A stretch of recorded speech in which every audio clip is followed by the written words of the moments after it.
She's going to dive into personal growth, professional growth. Please welcome to Rock the Stage Show, author, Hall of Fame speaker, former Naval Commander. That's a first for the show, Dr. Mary Kelly. Welcome. Hey, thank you so much. Happy Sunday night, everybody. Thanks for joining us for this conversation about how we can be even better leaders. Now, you have been in this area for a long time. I might go back to your naval career, first of all, because what did you learn about leadership that helps you from the naval career to the business sector? Because they're two different worlds, but I'm sure you probably learned something. People are always amazed that the things we learn in the military are very applicable to the business and corporate and nonprofit world. For example, in the military, people think we're all kind of robotic and automatrons and we just do what we're told and we don't question things.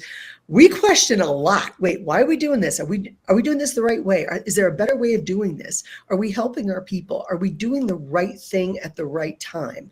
Is this the best way to execute this particular thing? And you have to move fast. So we are used to dealing in crises and challenges and changes, and that's what's facing a lot of businesses today.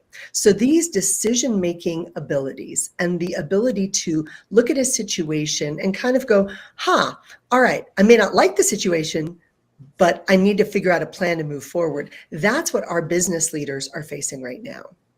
Now, you were in intelligence and logistics, right? Yes. That was the main area. Yes, I started out hunting Russian submarines and then looking for Chinese submarines and then the Republican Guard. And then I met my Marine Corps husband. We were both hunting down the same terrorists, fun things like that, what everybody does. And then, and I transitioned from there as you get more senior. Okay, first big secret, as you get more senior, the jobs get better. Now, the fun is different. Like you can't do the stupid stuff when you were young, when you were younger, but the jobs get better.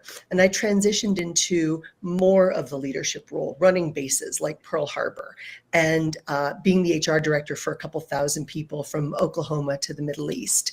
And then being a chief of police, fun. And then having command, the fun, you get more experience, you get better jobs in the military. And this is where I think a lot of people don't understand is you get great leadership opportunities really early on in the military. You get to make all the stupid mistakes, if you're lucky, early. My daddy grew up in Brooklyn, New York, and he says, Mary, you're not going to live long enough to make all your own mistakes. So you got to learn from the mistakes of other people. I love that. That's great advice from Dad. Yeah, Dad was awesome. Now, I'm here in Washington, D.C. area. I love going to Annapolis. It's absolutely a beautiful city. I've gone to the academy several times, but is it correct that you were instructor at the academy for a while? I graduated from the Naval Academy. This is my Navy mug right here. Yes. I graduated in 1987. I came back and taught from 2004 to 2008. I arrived full circle. When I first showed up there, I had a little backpack with like a change of clothes and a book. And when I went back there, 20 years later, I had, a couple bags and a couple books. And that was a wonderful opportunity to go full circle. So we've got a couple other grads in my family. None of us had ever met anybody in the military. Really? Mm-hmm. But my older brother was 2 years ahead of me and he went there. And when he went there, I was like, that is the dumbest thing I've ever heard in my life. My whole military experience was watching MASH. That was it. I knew. Here we go. We have that in common. Yeah. I didn't know anybody in the military, anybody who'd ever been in the military, like nothing. So he goes off and does this. And then I went up there to visit and I was like, oh, this is kind of cool. And people had a purpose. And I really liked that people had a purpose. And I was visiting other college campuses, great colleges, but people were kind of wandering around, kind of lackadaisical, wasting a lot of time, drove me nuts. Yeah. So I thought, well, if I can get into one of the academies, that would be great. So my older brother, fun fact, married another 85 grad. I'm 87. My younger sister, the Air Force one in the family, she married an 88 grad out of Navy. My younger brother was like, all right, this can't be all bad. He's class of 94. And I know, I've been widowed a couple times and cancer both times. And And I just married a guy from the class of 85, like 5 months ago. Like, so crazy. So You just can't get out of it, can you? I can't, you can't get out of it. So it's kind of funny because at the Naval Academy, and some of your listeners know this, at the end of your junior year, there's this very big deal called ring dance, where you get your Naval Academy ring, and they present it and they dip it in the waters of the 7 seas. It's this great tradition. And the guy I just married, yeah, he was actually my date to that way back 40 years ago. No way. Crazy. What comes around? What comes around. So, you think decisions you make early on in your life are not going to matter, and then they do. Now, again, it's a beautiful place to be. What did it personally mean to you to go back and teach there? Because there is a mystique about that. The guys in uniform are walking around. It is prestigious. But what did it really mean to you?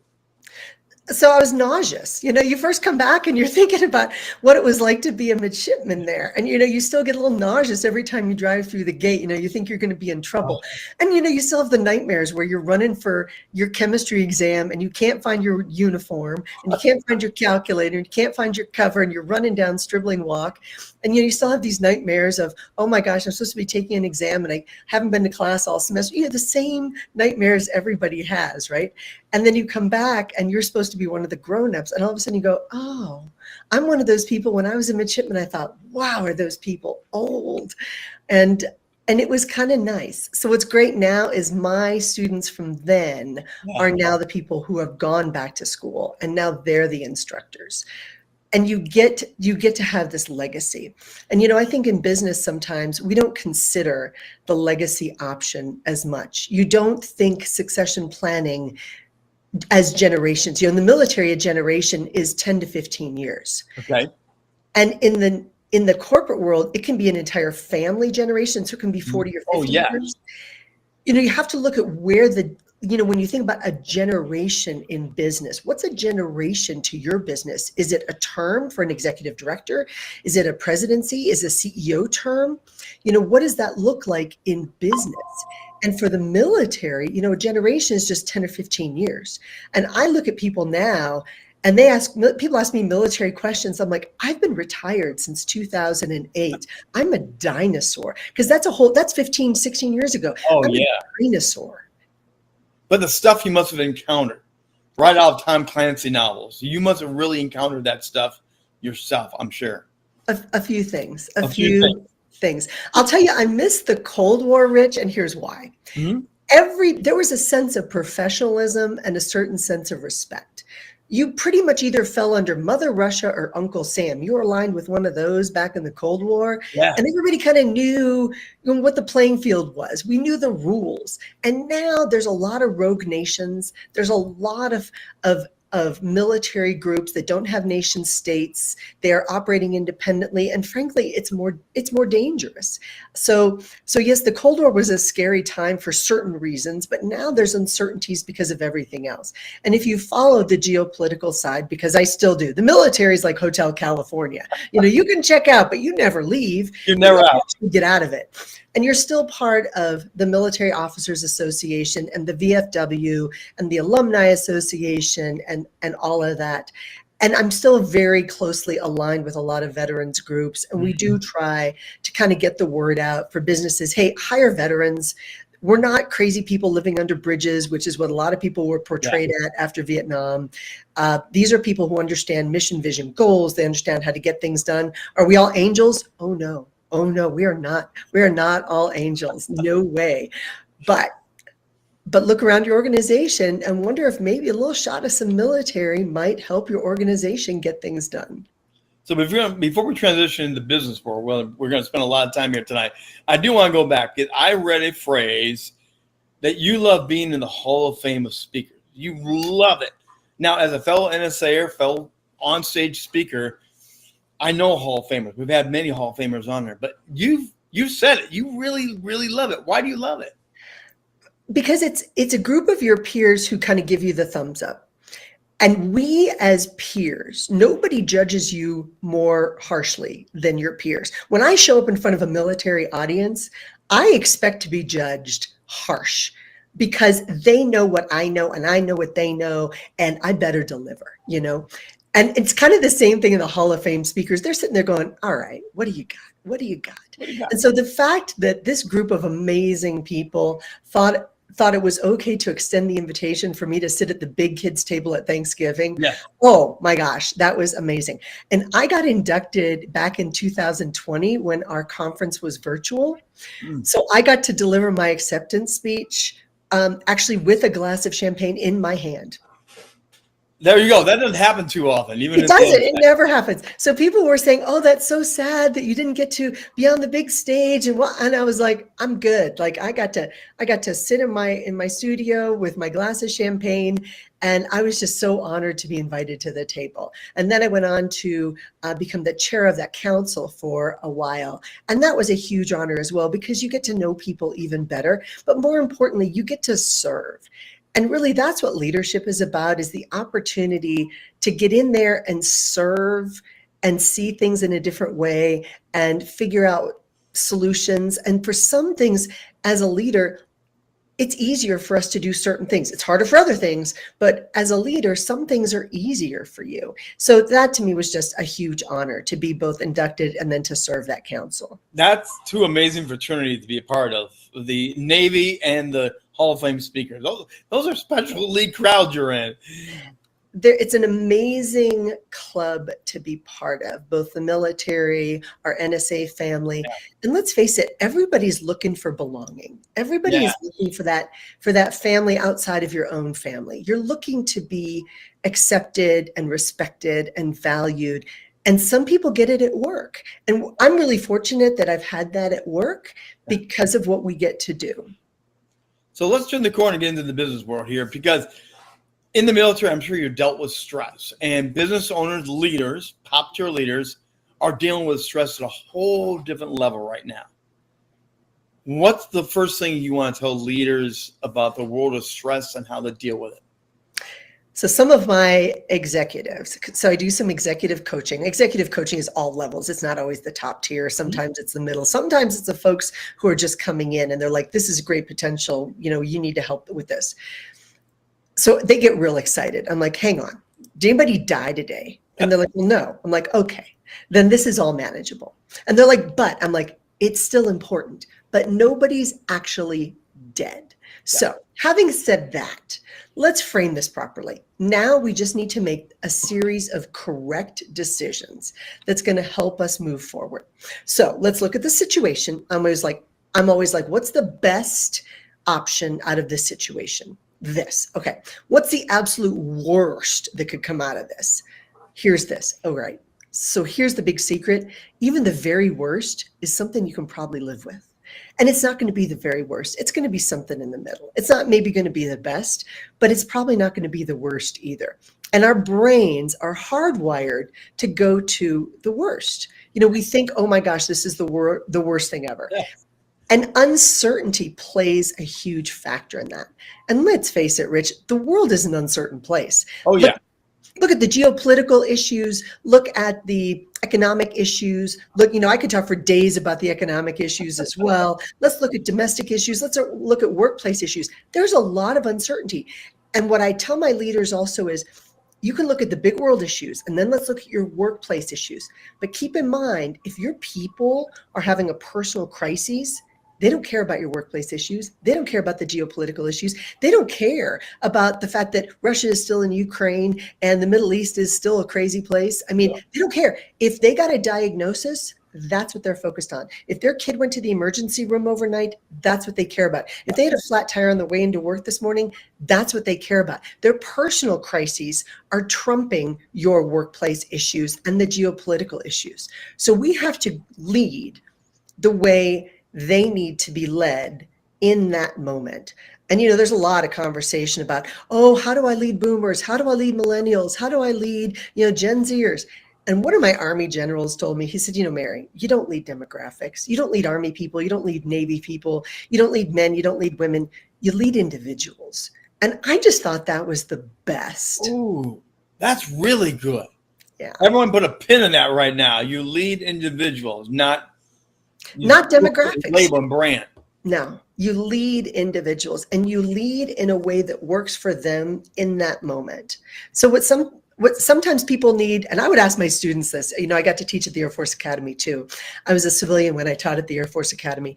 And sometimes cadets would come in my office and say, I need advice. I'm like, okay, what's the situation? I'd listen and I'd go, okay, so I don't know you that well. Maybe it's only still September and we haven't gotten to know each other that well. So do you need the mom talk where I say, there, it's going to be okay?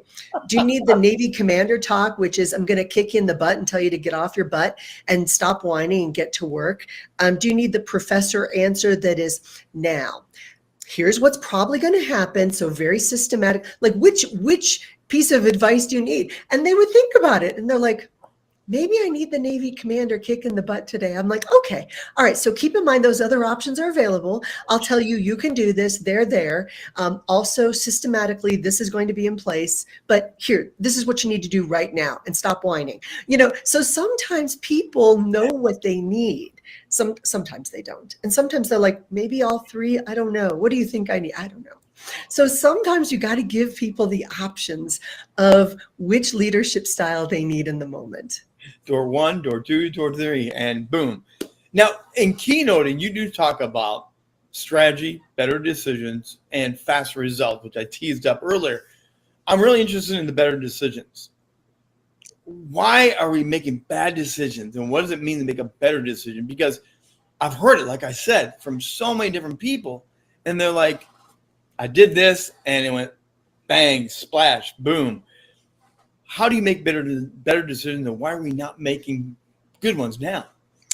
A lot of leaders, and that's such a good question.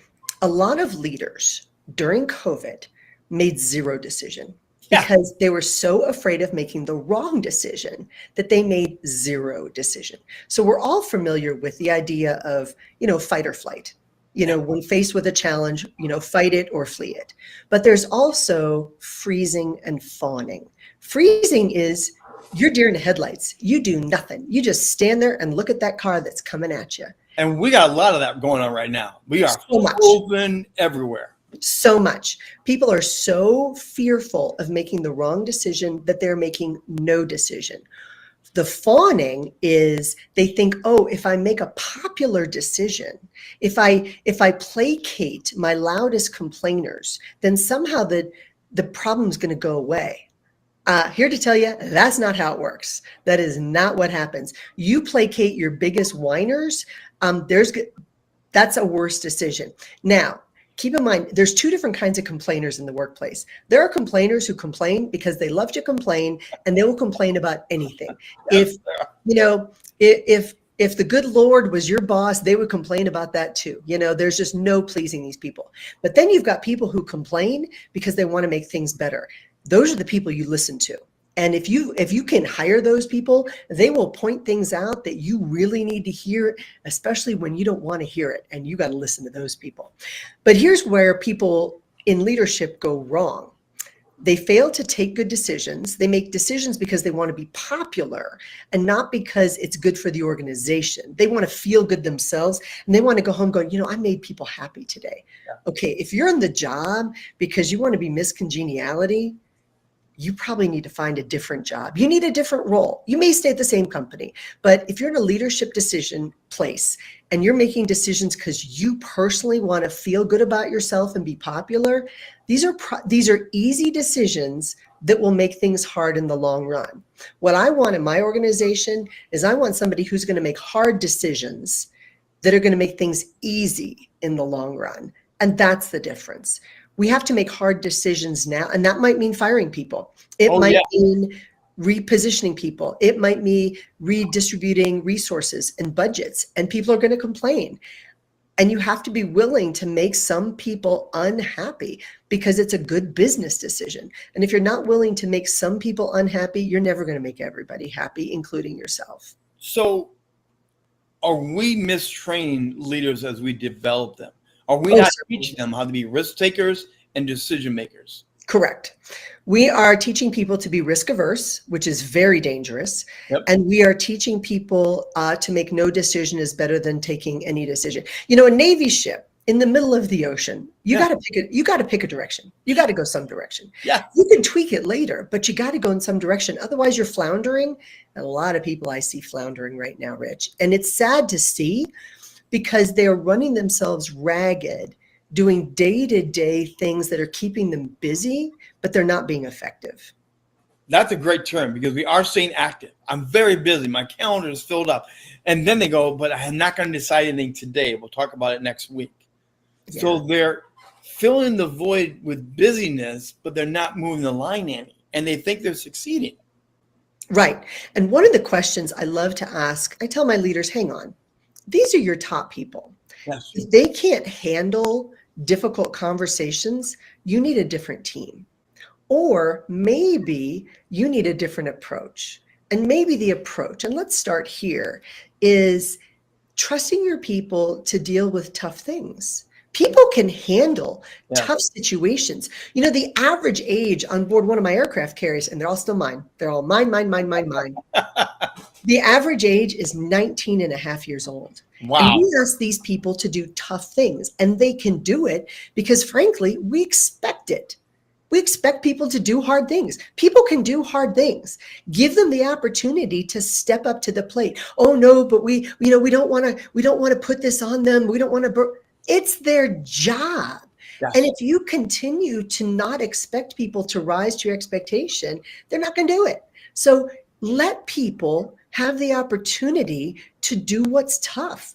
Well, now let's go to the faster side. Now, when I ran teams and companies, I was a visionary leader. I was dubbed that by other people, and they were right. And then I was a fast-moving guy. If I saw something, I knew the target. If I knew where we wanted to get to, I would say, jump on the bandwagon, let's go. And I want you to do this, this, and this. Some people love the fast-moving.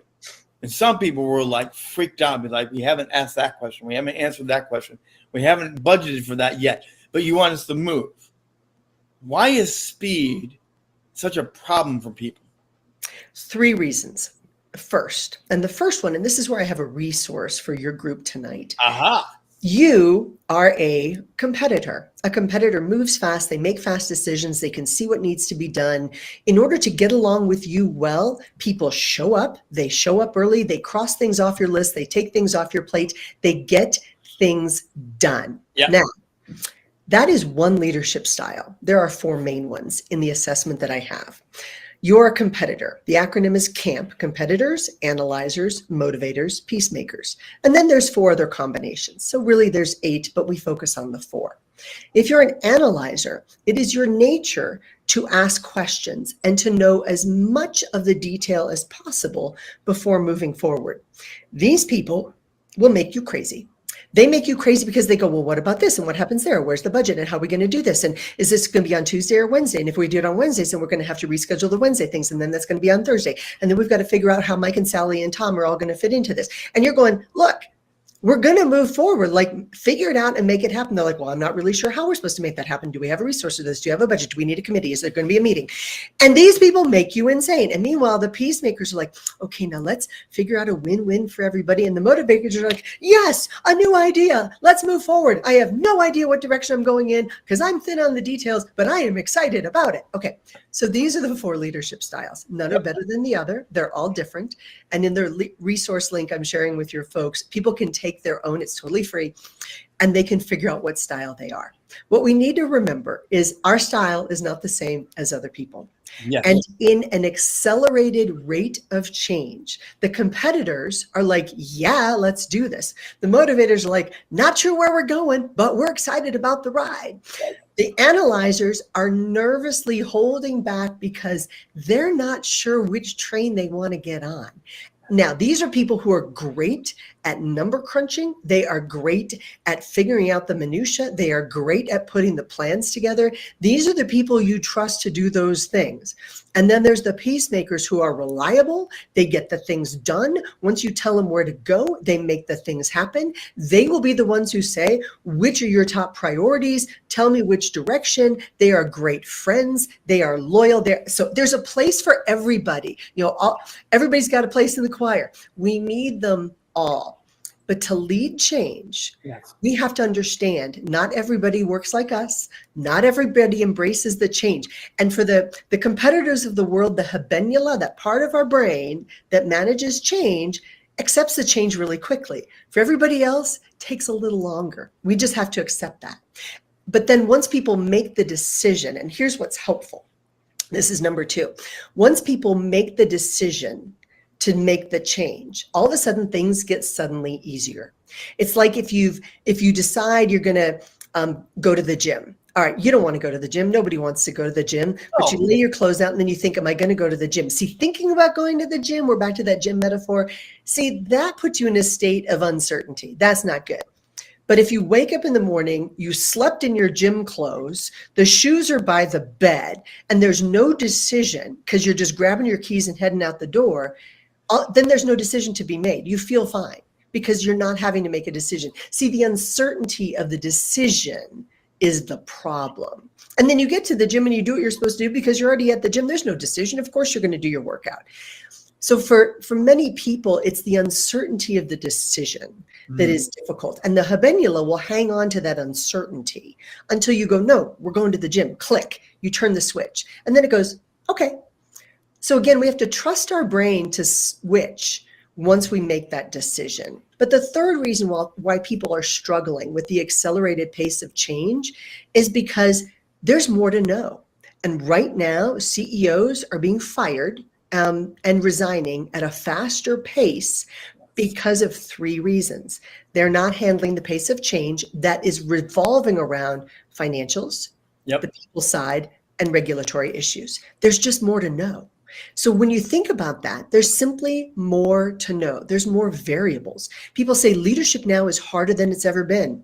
Yeah, it is, because there's more variables. So those are the 3 reasons that I'm seeing right now in the workplace. It's interesting to look at leadership dynamics and how you build a team. And that's one thing I don't think people talk about a lot is the strategy of building a balanced team. We know we need to build a team, but we don't intentionally say, I need this person and that type of person, I need that. We say we need a team, and then we accidentally have one. Speak to that intentionality, can you? Oh, certainly. So when I left the military, the first person I hired had a tech background in a way I did not. I built my first website, terrible idea. She had a tech background, super organized, wildly dedicated, super reliable. She is one of those peacemakers of the world. And I hired her because she is not me. And now it's that was 2008. How many years later, she's still with me. Thank goodness for her. She's now my business manager. She's fabulous. If she ever decides to retire, I'm just going to close up shop because I'm done. She's amazing. And people like her. She's reliable and kind and sweet, and she's that peacemaker. She's fantastic. And then I hire the analyzers, the people who ask the questions. And I got to tell you, I've got one on my team right now, and she drives me crazy. And she drives me crazy because she'll go, well, what about this? And what about this? And what about this? I'm like, I have no answers for you. I don't know. I'm like, so I need you to go through those questions again. I need us to discuss them together. And I'm going to give you the best guidance I have. And then I need you to run that down. And when you hit a brick wall, come back to me and ask me another question, because I don't know the answers. And I need you to figure this out and let me help you go down the right path, I hope. But she asked the questions that make me insane. Yeah. And I need her because I don't know what she knows. And I need to give her good. And this is where we sometimes as leaders fail, is we have to give people guidance in an area that allows them to maximize their skill set. So by us as leaders having the variety of leadership styles on our team, it allows us to think of the things that we didn't think of. It allows other people to say, hey, I don't understand this, or wait, what do you mean? Or I need more words on that's one of the things I tell people. I said, with me, sometimes you have to say, Mary, go use more words. I know I use a lot of words, but go use some more words. And then give me a summary. And so sometimes I'll be talking it through. I go, okay, I think to sum up this. And they're like, got it. Because saying the words is not the same as thinking the words. And sometimes we expect people to get inside our brain and know what we're thinking. Now, before we run out of time here, I do want to jump on because besides all the amazing things you're involved with, you also have a cause, a passion project that you're involved with, the Dallas Street Dog Advocates. You're a dog lover. I am a dog lover, cat lover, horses, turtles, gerbils, parrots, ferrets, hedgehogs, whatever you have. I love pets. And one of my high school friends, her name is Elise Tidwell Bissell. She came home one day and said to her spouse, I think I just want to save all the dogs. And he was like, okay, honey. I can't even imagine how that conversation went. I may have made that up in my head a little bit, but she started this great organization. Everybody's a volunteer. They rely on fosters. It's dsda.org. And when possible, what I do, I love animals. I was the Air Force Academy and the Naval Academy's equestrian team coach, even though I ride. I'm deathly allergic to animals. I mean, if you've got a small kitten, like a brand new little baby, like 6-week-old kitten, that thing can take me out with a butter knife because I'm going to be sneezing badly. Oh, I'm deathly allergic to them. It's the curse of my life. I wanted to be a vet. So what I do instead is I raise money for great animal shelters. And there are many great animal shelters out there. This is just my favorite because Elise does such a great job really doing the boots on the ground work. When I was a chief of police, I would tell my people, if you find a dog that is way too skinny and tied up on a chain and with no water, I guarantee you there's something very wrong going on in that house. The dogs really are the canary in the coal mine, and we're gonna investigate that. And she gets in there and she does the boots on the ground work. God love her. So when I sell my books, back of the room stuff or anything like that, I just tell the meeting planner, just take all the money and collect it and send it right to DSDA because, and that way I don't have to deal with sales tax or profit, and any of that. I'm like, just look, if I bring 100 books in and we sell 100 books at $20 a book, boom, that's a good fundraiser. Oh, yeah. And for me, and you know this, if I go to a different town and it's Vegas and they say, hey, we've got a Vegas shelter here, I'm like, then let's make all the book sales about that. Or let's make all the book sales about whatever your cause is. So for all my events, I just love to donate books for sale. And then they go to some great cause. And it just, causes we care about get funded. People feel good about it. Somebody's on the fence. They're like, I don't know, is this book by Mary Kelly really worth $20? And somebody goes, who cares? It's going to the dogs anyway. Everything's going to the dogs.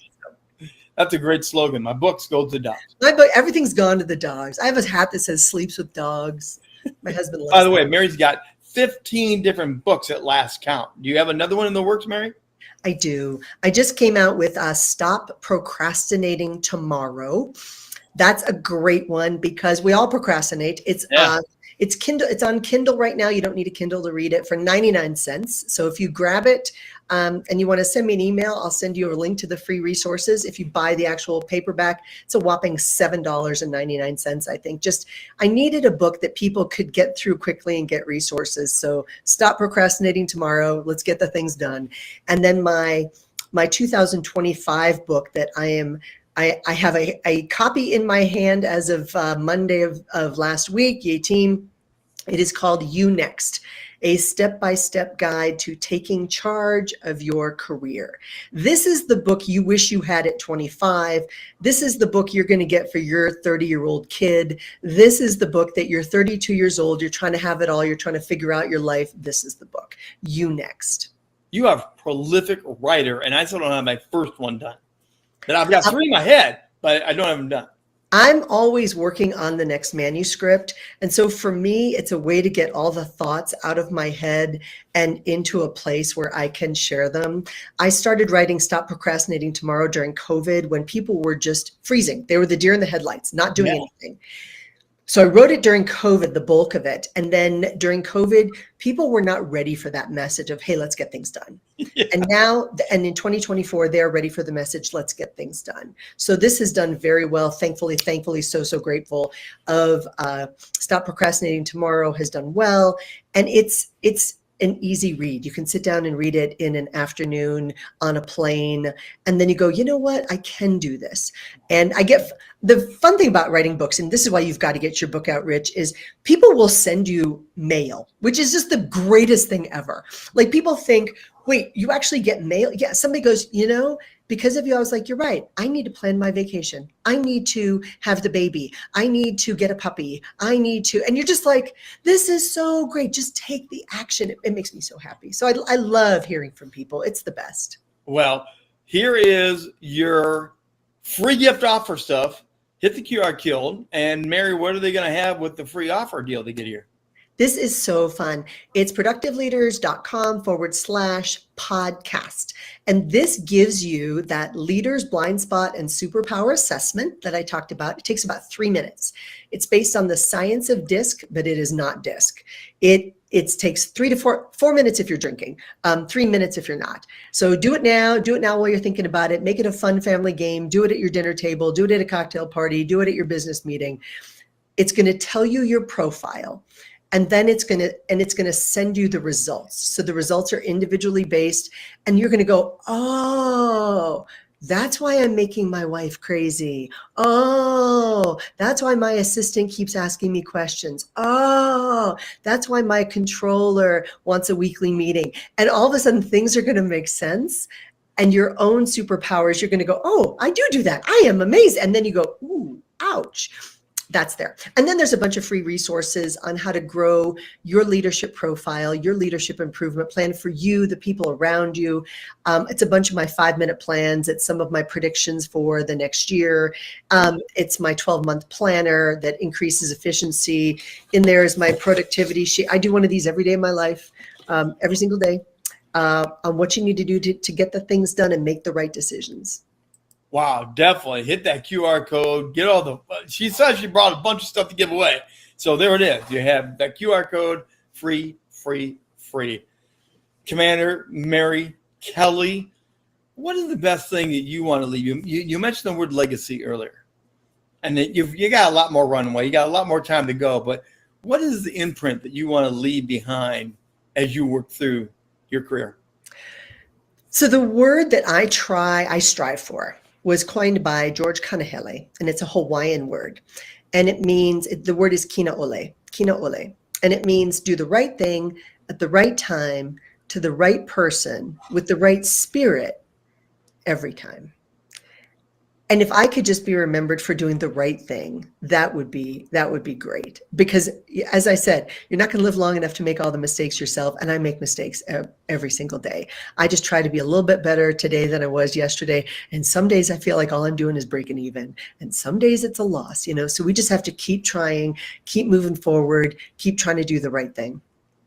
Mary Kelly, great to have you on. Long overdue getting you on here, by the way. But we finally got it done. We got it done. We get the things done. Thank you so much, Rich. It's such an honor and a pleasure seeing you. All right. Again, you want to check out, learn more about her books, everything she's got going on, a wealth of information. Dr. Commander Mary Kelly, whatever you want to call her, she's there for you to help you out. Hey, you want to come back next week? We have another exciting conversation. We do this each and every Sunday night, 7 p.m. Eastern time. And we're, again, on YouTube with a live chat party. You get to interact, ask questions, and get engaged here. And it's also on PPN, the Public Place Network. They're back out and streaming once again. They took a break. They relaunched 2.0, and we're spanning the globe. Seriously, 17 different countries now have Rock the Stage show on Sunday nights appearing in the world. We're glad that you're a part of it. We're glad that you're here every Sunday night to join us. Come back next week as we will do it once again. Another edition of Rock the Stage Show. Have a great week. We'll see you here again on Sunday night.